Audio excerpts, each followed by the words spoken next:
Good afternoon. I wanted to encourage someone today. Somebody needs to hear this word today.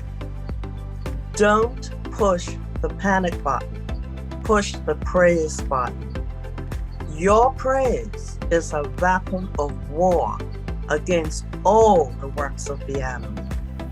Take time out to praise and worship God today.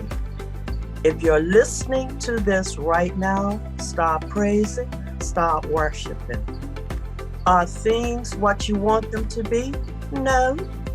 Are your circumstances the way you want them to be? No.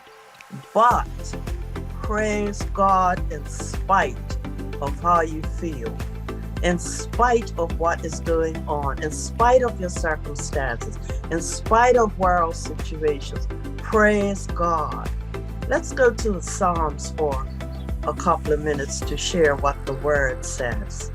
In Psalm 118:1, give thanks to the Lord, for he is good, and his love endures forever. A familiar psalm, Psalm 156. Let everything that has breath praise the Lord.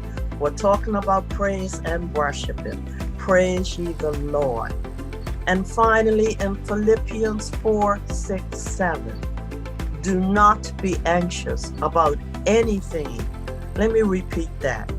Do not be anxious about anything, but in every situation, by prayer and petition, with thanksgiving, present your requests to God, and the peace of God, hallelujah, which transcends all understanding, will guard your hearts and your minds in Christ Jesus.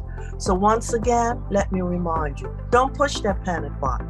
Push the praise button. Praise God from whom all blessings flow. Let's get your praise on. Hallelujah. Hallelujah.